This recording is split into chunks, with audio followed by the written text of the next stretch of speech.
What's poppin', fangoons? Welcome back to my channel for another video. Today we're talking about Lil Wayne. He's been all through the news with No Ceilings 3 dropping, music dropping with Drake, him selling his masters, being sued, going to jail, and we are here to talk about all of that. This wouldn't be a Blue Basement video without my intro and without me telling you guys that I'm dropping merch at 500 subs. So be there or be square. On my side is getting wicked, nigga slide. Mama told that boy to shake the city, so he ride. On that Mac, it be a titty, show no pity when we dive. Roll your brother in the gang before he hitting, while you hiding. OG now be dropping bags, no I don't, bitch, why you lying? With the multiple things going on with Lil Wayne, the first thing we're going to talk about is him possibly facing 10 years in prison. In December of last year, Lil Wayne was caught with a pistol and ammunition on his private jet. I did some research and found an article that's straight to the point of what's going on with Lil Wayne pleading guilty. As I read it on my iPad, it'll be somewhere on the screen. The rapper Lil Wayne pleaded guilty on Friday to having illegally carried a gold-plated .45 caliber Glock handgun and ammunition as a felon while traveling on a private jet last year. Damn, he's on some Call of Duty shit. Your Honor, I plead guilty, the musician 38 told the judge during a virtual hearing in Miami federal court. Having been convicted of a gun charge previously in 2007, Lil Wayne faces up to 10 years in prison while he is sentenced on January 28th, though taking responsibility may result in a lighter punishment. Lil Wayne went to jail back in 2007 for the same offense, a gun charge. So even though he is pleading guilty, he's most definitely going to do time. Lil Wayne, born Dwayne Michael Carter Jr., was charged last month with one count of possessing a firearm and ammunition as a felon, stemming from an incident on December 23, 2019, in which an anonymous tip led Miami police officers and federal agents to search a jet that he had been on. Bruh. Can't trust nobody. Authorities said that in addition to the gun, which Lil Wayne said at the time he had received as a Father's Day gift, they found cocaine, ecstasy, marijuana, heroin, painkillers, and prescription strength cough syrup, along with nearly $26,000 in cash. He was not charged with any drug offenses. Damn, lucky for him, he wasn't charged with any drug offenses because, a gun with drugs, it's a way bigger problem, and they're trying to just bury him at that point. And the last little bit is from his lawyer. Howard Srebnick, a lawyer for the rapper, said last month that his client had not been accused of brandishing or using the gun, and questioned why convict felons had been stripped of their Second Amendment rights. So with all of that, pretty much Lil Wayne could be going to jail. Well, no. He is definitely going to jail. We just don't know for how long, you know what I'm saying? He's already a felon. He's already got in trouble for this one time before.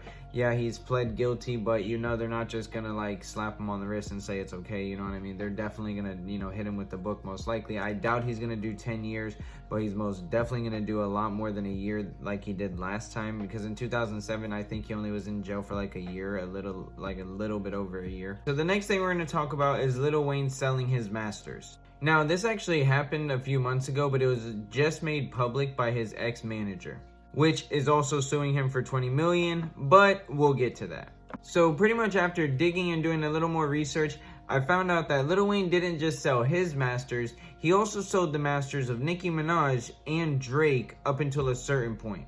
Another article that we're gonna dive into. I know a lot of reading.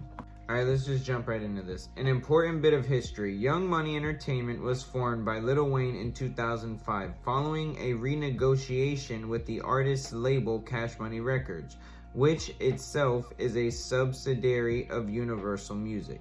So pretty much what that means is Universal signed Birdman, which he made Cash Money, and then Birdman signed Lil Wayne, which Lil Wayne made Young Money. Let's proceed.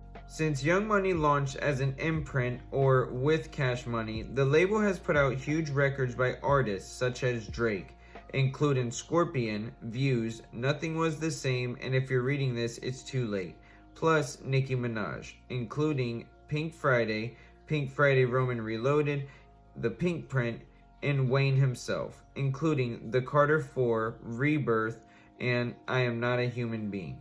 In June 2020, the artist sold Young Money's entire catalog of masters to Universal Music Group in a 9-figure deal.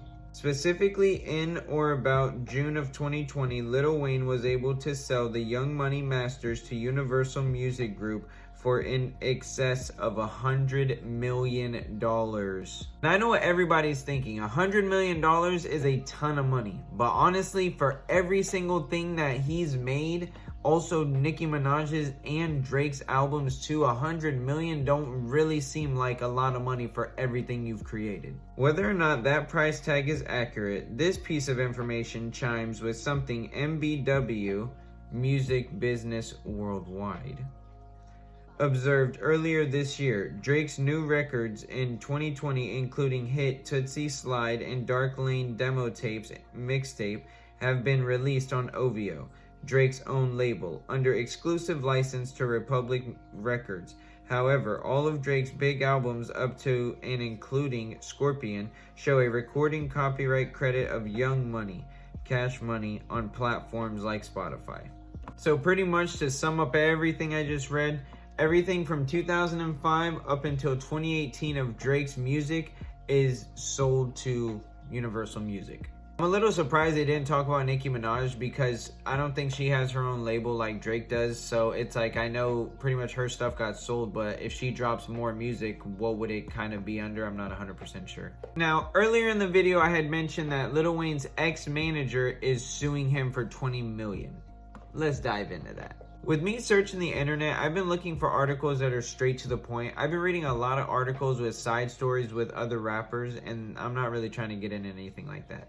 So this is pretty much the only article that I found that was straight to the point with the lawsuit that's happening with Lil Wayne and his ex-manager. So we're just going to read this whole thing and then I'm going to sum it up for you guys. In Sweeney's suit filed in California Superior Court on December 10th, the executive accuses Wayne, real name Dwayne Carter Jr., of failing to honor an oral agreement to pay Sweeney a 10% share of certain one-off windfalls. Exploring those one-off windfalls means we crash into an ongoing industry narrative here on MBW, huge music group companies paying big money to acquire copyrights. Sweeney's lawsuit alleges that as Lil Wayne's personal manager, the artist agreed to pay Sweeney 10% of proceeds from 3 separate paydays, also 2 lawsuit settlements. So pretty much in the article, Lil Wayne agreed to give his manager 10% of any deals that went down while he was his manager. But the only problem with this is that it was an oral deal, which is like they just pretty much shook on it. There was nothing in writing, there was no signatures, so it's all hearsay at the moment. So honestly, I wouldn't be surprised if Lil Wayne beat this lawsuit. But shit, we need him to beat that gun charge is what we need him to beat at this moment. Alright guys, that's pretty much all I got for you today. I hope you guys enjoyed the video. Make sure you're commenting, and subscribing. You know what I'm saying? It helps me out a lot. I'm trying to get to 300 subs before the end of this year. So make sure you guys are hitting that sub button, of course. And get down in the comments because, you know, I be down there with y'all and we be getting shit popping. But nonetheless, keep it 100 in the streets. Call me whatever you want, but just don't call the cops. Until next time, peace.